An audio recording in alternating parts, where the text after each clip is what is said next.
नाज़रीन, हिते अहम ख़बरों ते पहुचाईंदासीं त सिंध असेंबली जे 130 सीटुनि मां 97 जा गैर सरकारी ऐं गैर हतमी नतीजा जारी कया विया आहिनि। पीपी सभ खां वधीक 78 सीटूं खटे अक्सरियत सां हुकूमत ठाहिण जी पोज़ीशन में अची वई आहे।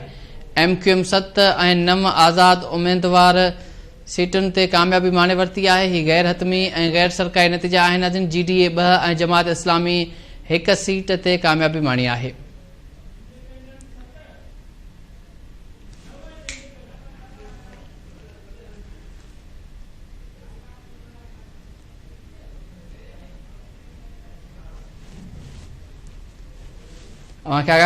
सिंध असेंबली जे 130 सीटुनि मां 97 जा गैर सरकारी ऐं गैर हतमी नतीजा जारी थिया आहिनि। पीपी सभ खां वधीक 78 सीटूं खटे अक्सरियत सां हुकूमत ठाहिण जी पोज़ीशन में अची वई आहे, जॾहिं त MQM 7 ऐं 9 आज़ाद उम्मीदवार कामयाबी माणी आहे।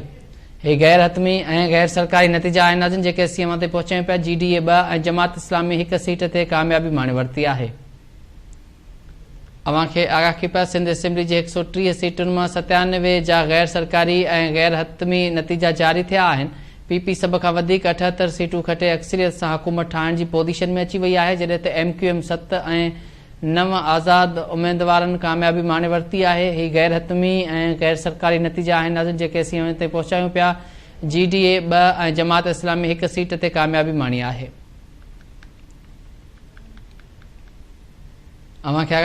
सिंध असेंबली जे 130 सीटुनि मां 97 जा गैर सरकारी ऐं गैर हतमी नतीजा जारी थिया आहिनि, जंहिंमें पीपल्स पार्टी सभ खां वधीक 78 सीटूं खटे अक्सरियत सां हुकूमत ठाहिण जी पोज़ीशन में अची वई आहे। MQM 7 ऐं 9 आज़ाद उम्मीदवारनि कामयाबी माणी आहे, जॾहिं त GDA 2 ऐं जमात इस्लामी 1 सीट ते कामयाबी माणे वरिती आहे।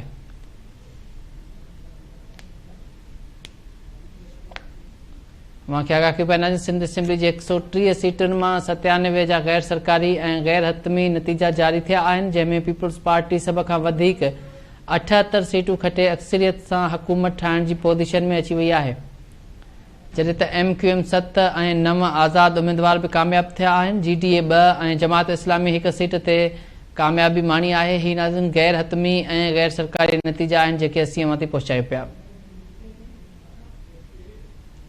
सिंध असेंबली जे 130 सीटुनि मां 97 जा गैर सरकारी ऐं गैर हतमी नतीजा जारी थिया आहिनि। पीपल्स पार्टी सभ खां वधीक 78 सीटूं खटे अक्सरियत सां हुकूमत ठाहिण जी पोज़ीशन में अची वई आहे।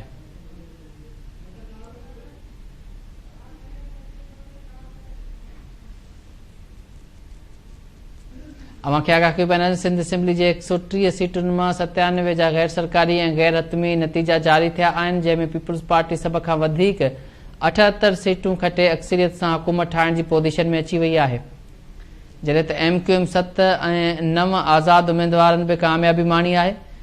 GDA 2 ऐं जमात इस्लामी 1 सीट ते कामयाबी माणी वरिती आहे। हिन जा वधीक तफ़सील मालूम कंदासीं। सगीर चांडियो असांखे जॉइन कयो आहे। सगीर, छा तफ़सील आहिनि? जी बिल्कुल, वक़्तु चूंड नतीजा जेके आहिनि उहे अचण जो सिलसिलो जारी आहे। सिंध असेंबली जा 130 जेके आहिनि उहे सूबाई तक आहिनि। उन मां हिन वक़्तु ताईं जेको आहे 97 जेके नतीजा जारी कया विया आहिनि इलेक्शन कमीशन तरफ़ां। उनमें सभ खां पहिरें नंबर ते जेको आहे उहो पाकिस्तान पीपल्स पार्टी आहे। 78 सीटूं जेके आहिनि उन 78 सीटनि ते सूबाई असेंबली जे तकनि मां कामयाबी हासिल कई आहे, जॾहिं त MQM जा जेके आहिनि उहे 7 उम्मीदवार जेके आहिनि उहे सूबाई तकनि तां कामयाब थिया आहिनि, जॾहिं त आज़ाद उम्मीदवारनि जो अंग 9 आहे। ऐं उनखां अलावा GDA जेके आहिनि उहे 2 जेके आहिनि PS मां कामयाबी हासिल कई आहे। उनखां अलावा हिकु जेको आहे जमायत इस्लामी कामयाबी हासिल कई आहे। मजमूई तौर ते 130 सूबाई तकनि मां 97 जा जेके आहिनि उहे नतीजा आया आहिनि। अञा 33 जेके आहिनि उहे तकनि जा नतीजा न अची सघिया आहिनि, जॾहिं त क़ौमी असेंबली जेका आहिनि उहे कराची जा जेके आहिनि उहे 22 तक आहिनि। उन मां जेके आहिनि 7 जेके आहिनि उहे नतीजा अची चुका आहिनि। उन मां पीपल्स पार्टी जेको आहे उहा 3 जेके आहिनि तकनि ते कामयाबी माणी आहे, जॾहिं त MQM जेका आहे उहा 4 तकनि ते कामयाबी माणी आहे।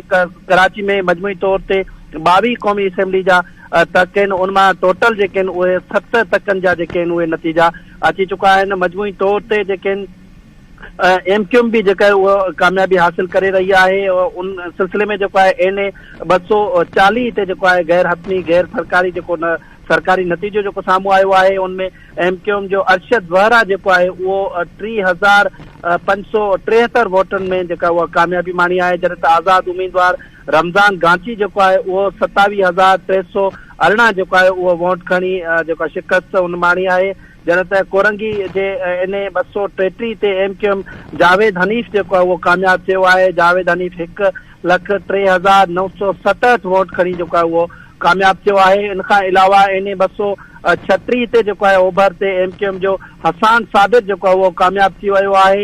38,871 वोट खणी जेका उन कामयाबी हासिल कई आहे, जॾहिं त पाकिस्तान पीपल्स पार्टी जो मुज़म्मिल कुरैशी जेको आहे NA 236 ते जेको आहे उन शिकस्त खाधी आहे। 32,231 ते जेको आहे उहो उन सिर्फ़ वोट खणी सघियो आहे, जॾहिं त NA 232 ते जेको सरकारी नतीजो जेको साम्हूं आयो आहे MQM जी आसिया इसाक़ आहे उन 88,000 जेको आहे वोट खणी कामयाबी हासिल कई आहे, जॾहिं त आज़ाद उम्मीदवार आदिल अहमद जेको आहे उहो 66,574 वोट जेको आहे खणी शिकस्त खाधी आहे। जी वॾी महिरबानी सगीर चांडियो तफ़सील ॾियण जे लाइ।